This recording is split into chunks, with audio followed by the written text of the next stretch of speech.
ಬೆಳಿಗ್ಗೆ ಈರುಳ್ಳಿ ಚಟ್ನಿ ಮಾಡ್ತಾ ಇದ್ದೀನಿ ದೋಸೆಗೆ.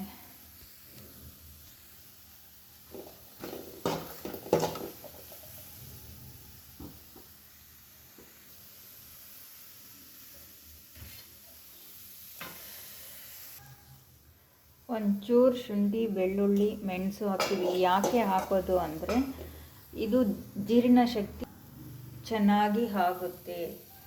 ಆ್ಯಸಿಡಿಟಿ ಏನೋ ಆದರೂ ಆಗೋ ಇದಿದ್ದರೆ ಅದು ಆಗೋದಿಲ್ಲ. ಇದು ಶುಂಠಿ ಬೆಳ್ಳುಳ್ಳಿ ಈರುಳ್ಳಿ ಮೆಣಸು ಆ್ಯಸಿಡಿಟಿಗೆ ತುಂಬ ಚೆನ್ನಾಗಿ ಕೆಲಸ ಮಾಡುತ್ತೆ. ಅದಕ್ಕೋಸ್ಕರ ಇದನ್ನು ಯೂಸ್ ಮಾಡ್ತೀವಿ. ತುಂಬ ಜನ ಅಡುಗೆಗಳಲ್ಲಿ ಇದನ್ನು ಯೂಸ್ ಮಾಡ್ತಾರೆ. ಮಾಡದೇ ಇರೋರು ಯೂಸ್ ಮಾಡಿ, ತುಂಬ ಒಳ್ಳೆಯದು. ಎಲ್ಲ ಅಡುಗೆಗಳಿಗೂ ಯೂಸ್ ಮಾಡಿ. ಮೆಣಸೆರಡು ಕಾಳು ಹಾಕ್ತೀನಿ. ಟೇಸ್ಟ್ಗೋಸ್ಕರ ಕಡಲೆ ಬೀಜ ಸ್ವಲ್ಪ ಹಾಕ್ಕೊತೀನಿ. ಹಸಿ ಮೆಣಸಿನ್ಕಾಯಿ, ಈ ಟೊಮೊಟೊ ಯೂಸ್ ಮಾಡ್ತೀನಿ ಯಾಕಂದರೆ ಕಲರ್ ಬರಬೇಕಲ್ವ, ಅದಕ್ಕೋಸ್ಕರ.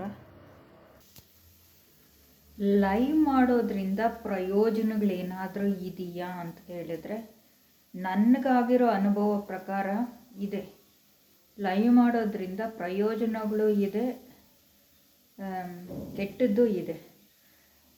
ಹಿಂಗೆ ಅಂದರೆ ಇವಾಗ ನಾವು ಸ್ಟಾರ್ಟಿಂಗಲ್ಲಿ ಲೈವ್ ಮಾಡೋದಕ್ಕೆ ನಾನು ಶುರು ಮಾಡಿದಾಗ ಎಲ್ರಿಗೂ ಈ ಪ್ರಾಬ್ಲಮ್ ಇರುತ್ತೆ ಬಿಡಿ. ಯಾವ ಬಟನ್ ಆನ್ ಮಾಡಬೇಕು, ಯಾವ ಬಟನ್ ಆಫ್ ಮಾಡಬೇಕು. ಇವಾಗ ನಮಗೆ ಕೆಟ್ಟ ಮೆಸೇಜ್ ಮಾಡೋರನ್ನ ಹೆಂಗೆ ಬ್ಲ್ಯಾಕ್ ಮಾಡಿ ಹೊರಗೆ ಹಾಕಬೇಕು ಅದೆಲ್ಲ ತಿಳಿದಿರೋದಿಲ್ಲ. ಅಷ್ಟಕ್ಕೂ ಈ ಬಟನ್ ಇದೆ ಅಂತಲೇ ನನಗೆ ಗೊತ್ತಿರಲಿಲ್ಲ. ನಾನು ತುಂಬ ನನಗೆ ಕೆಟ್ಟದಾಗಿ ಮೆಸೇಜ್ಗಳ ಕಮೆಂಟ್ಗಳು ಹಾಕಿದಾಗ ತುಂಬ ಬೇಜಾರಾಗಿ ಲೈವ್ ಆಫ್ ಮಾಡಿ ಹೋಗ್ಬಿಡ್ತಾಯಿದ್ದೆ. ಆಮೇಲೆ ಒಬ್ಬರು ಯೂಟ್ಯೂಬರ್ನ ಕೇಳಿದ್ದಕ್ಕೆ ಈ ಥರ ಆಪ್ಷನ್ ಇದೆ, ಅವ್ರನ್ನ ಬರ್ದಿರಂಗೆ ಮಾಡಿಬಿಡಿ ಬ್ಲ್ಯಾಕು ಅಂತ ಅವ್ರು ತೋರಿಸ್ಕೊಟ್ರು. ಆಮೇಲೆ ನಾನು ಆ ಥರ ಮಾಡ್ಕೊಂಡು ಹೋದೆ. ನಂತರನೇ ಈ ಥರ ಇನ್ನೊಬ್ರಿಗೆ ಇದೇ ಥರ ಎಲ್ರಿಗೂ ಆಗುತ್ತೆ, ಕೆಟ್ಟ ಕಮೆಂಟ್ಗಳು ಬರುತ್ತೆ. ನನಗೆ ಅಂತ ಅಲ್ಲ, ಅವ್ರಿಗೂ ಓದೋಕ್ಕೆ ಬರೋಲ್ಲ, ಬರೆಯೋಕ್ಕೆ ಬರೋದಿಲ್ಲ. ಅದು ಎಲ್ಲಿದೆ ಬಟನ್ ಅನ್ನೋದು ಅವ್ರಿಗೆ ಗೊತ್ತಾಗೋದಿಲ್ಲ. ನಾನು ಅವ್ರಿಗೆ ಹೇಳಿದೆ, ಒಬ್ರಿಗೆ ಇಲ್ಲಿ ಬರುತ್ತೆ. ಈಗ ನಾವು ಅವ್ರಿಗೆ ಬ್ಲೂ ಕೊಡೋದು ಗೊತ್ತಿತ್ತು. ಆ ಬ್ಲೂ ಕೊಡೋ ಕೆಳಗಡೆನೇ ಆ ಬಟನ್ ಬರುತ್ತೆ, ಅದನ್ನು ಪ್ರೆಸ್ ಮಾಡಿ ಅಂತ ಹೇಳಿದೆ. ಏಕೆಂದರೆ ಅವ್ರಿಗೆ ತುಂಬ ಕೆಟ್ಟ ಮೆಸೇಜ್ಗಳು ಮಾಡಿ ಅವ್ರು ಯೂಟ್ಯೂಬೇ ಬಿಟ್ಟು ಹೋಗ್ಬಿಡ್ಬೇಕು ಅಂತ ಅಳ್ಕೊಂಡು ಲೈವ್ ಮಾಡ್ತಾಯಿದ್ರು. ನಾನು ಹೋಗಿದ್ದೆ ಆ ಲೈವ್ಗೆ, ನಾನು ನೋಡಿದೆ. ಅವರು ಯಜಮಾನರೆಲ್ಲ ತುಂಬ ಬೈದ್ಬಿಟ್ರಂತೆ ಈ ಕಮೆಂಟ್ಗಳನ್ನೆಲ್ಲ ನೋಡಿ. ಆವಾಗ ಅವ್ರಿಗೆ ಬೇಜಾರಾಗಿ ಈ ಥರ ಲೈವಲ್ಲಿ ಹೇಳ್ತಾಯಿದ್ರು. ಆಮೇಲೆ ನಾನು ಹೋದ್ಮೇಲೆ ಹೇಳಿಕೊಟ್ಟೆ ಅವ್ರಿಗೆ. ಫೈನಲ್ಲಾಗಿ ಹೇಗೆ ಬಂದಿದೆ. ನಾನು ಡ್ರೈ ಫ್ರೈ ಮಾಡ್ತೀನಿ, ಅದಕ್ಕೋಸ್ಕರ ಬಾಣಲಿ ಈ ಕಲರ್ ಬರುತ್ತೆ. ಅದು ಟೇಸ್ಟಾಗಿರುತ್ತೆ. ಡ್ರೈ ಫ್ರೈ ಮಾಡಿ ಆಮೇಲೆ ಲಾಸ್ಟಲ್ಲಿ ಆಯಿಲ್ ಹಾಕಿದ್ರೆ, ಅದಕ್ಕೋಸ್ಕರ ನಾನು ಈ ಥರ ಮಾಡ್ಕೊತೀನಿ. ನಮ್ಮನ್ನು ತುಳಿಯೋಕ್ಕೆ ಅಂತಲೇ ಸುಮಾರು ಜನ ಕಾಯ್ಕೊಂಡಿರ್ತಾರೆ. ಅದರಲ್ಲಿ ನಮಗೆ ಗೊತ್ತಿರೋರೇ ಇರ್ತಾರೆ, ಫೇಕ್ ಐಡಿಗಳನ್ನ ಇಟ್ಕೊಂಡು ಬರ್ತಾರೆ. ಈ ಥರ ತುಂಬ ಅಸಹ್ಯವಾಗಿ ಕಮೆಂಟ್ಗಳು ಹಾಕ್ತಾ ಇರ್ತಾರೆ.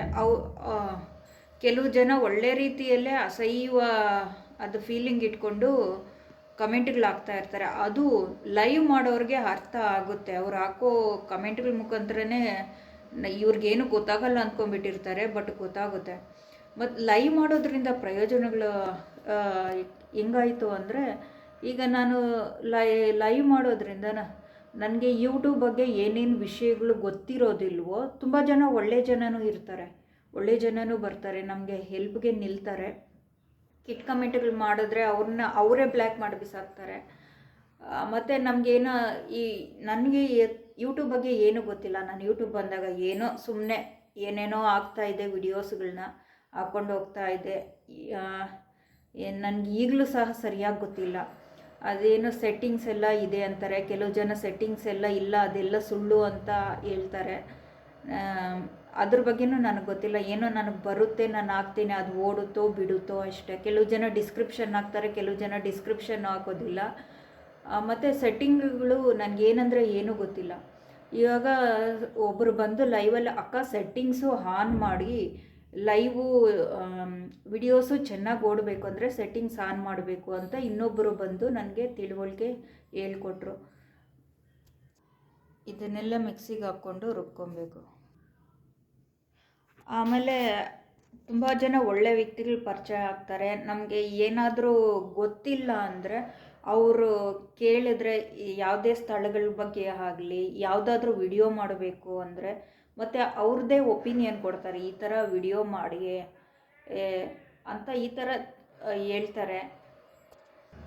ನಾನು ಈ ಥರ ತರಿಯಾಗಿ ರುಬ್ಕೊತೀನಿ, ನಮ್ಗೆ ಈ ಥರನೇ ಇಷ್ಟ.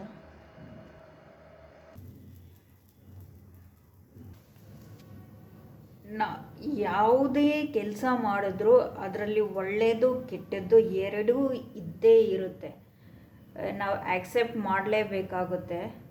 ಯಾವ ಕೆಲಸದಲ್ಲೇ ಆಗಲಿ ಇದರಲ್ಲೂ ಹಾಗೆ ಒಳ್ಳೆಯದು ಇದೆ, ಕೆಟ್ಟದ್ದು ಇದೆ. ನಾವು ಕೆಟ್ಟದ್ದನ್ನೇ ತಿಳ್ಕೊಂಡು ಹೋಗ್ತಾ ಇದ್ದರೆ ನಾವು ಮುಂದಕ್ಕೆ ಹೋಗೋದಕ್ಕೆ ಆಗೋದಿಲ್ಲ. ಅದನ್ನು ಹೆಂಗೆ ಕಟ್ ಮಾಡಬೇಕೋ ಕಟ್ ಮಾಡೋದಕ್ಕೆ ಹಲವಾರು ದಾರಿಗಳಿದೆ ಯೂಟ್ಯೂಬಲ್ಲಿ. ಅದನ್ನೆಲ್ಲ ತಿಳ್ಕೊಂಡು ಮುಂದಕ್ಕೆ ಸಾಗಬೇಕಾಗುತ್ತೆ. ಇಲ್ಲಾಂದರೆ ತುಂಬ ಟಾರ್ಚರ್ ಕೊಡ್ತಾರೆ. ಕಮೆಂಟ್ಗಳಲ್ಲೇ ಆಗಲಿ ಕೆಟ್ಟ ಕಮೆಂಟ್ಗಳಾಗ್ತಾರೆ, ಲೈವಲ್ಲೇ ಆಗಲಿ ಕೆಟ್ಟದಾಗಿ ಆಗ್ತಾರೆ. ಹಂಗೆ ಮೂಡ್ ಔಟ್ ಆಗಿಬಿಡ್ತೀವಿ. ಮೂಡ್ ಔಟ್ ಆಗಿ ಎಷ್ಟೋ ಸಾರಿ ನಾನು ಲೈವ್ ಆಫ್ ಮಾಡಿ ಹೋಗ್ಬಿಟ್ಟಿದ್ದೀನಿ. ಅಂದರೆ ನನಗೆ ಗೊತ್ತಾಗ್ತಾ ಇರಲಿಲ್ಲ ಇವ್ರನ್ನ ಹೆಂಗೆ ಬರ್ದಿರೋಂಗೆ ಮಾಡೋದು ಅಂತ. ಅವಾಗೆಲ್ಲ ತುಂಬ ಸತಿ ಲೈವ್ಗಳ ಆಫ್ ಮಾಡಿ ಹೋಗ್ಬಿಡ್ತಾ ಇದ್ದೆ.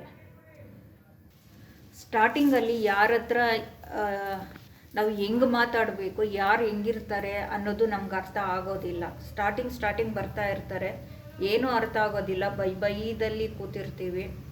ಅದು ಮಾಡ್ತಾ ನಮಗೆ ಅರ್ಥ ಆಗಿಬಿಡುತ್ತೆ.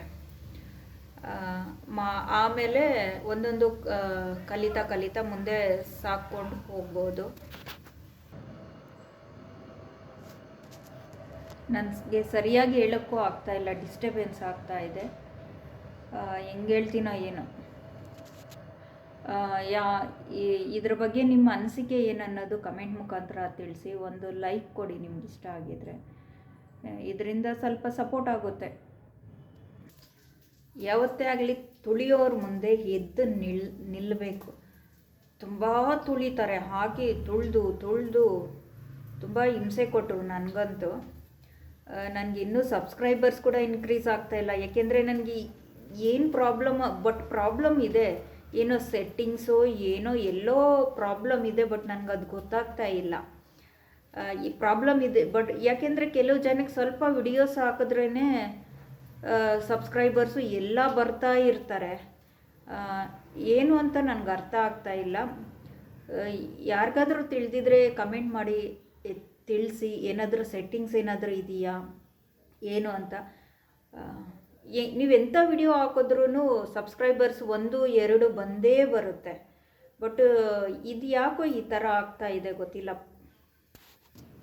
ಒಬ್ಬೊಬ್ಬರು ಒಂದೊಂದು ಥರ ಹೇಳ್ತಾರೆ. ಸೆಟ್ಟಿಂಗ್ಸ್ ಇದೆ ಅಂತಾರೆ, ಕೆಲವು ಜನ ಸೆಟ್ಟಿಂಗ್ಸ್ ಇಲ್ಲ ಅಂತಾರೆ.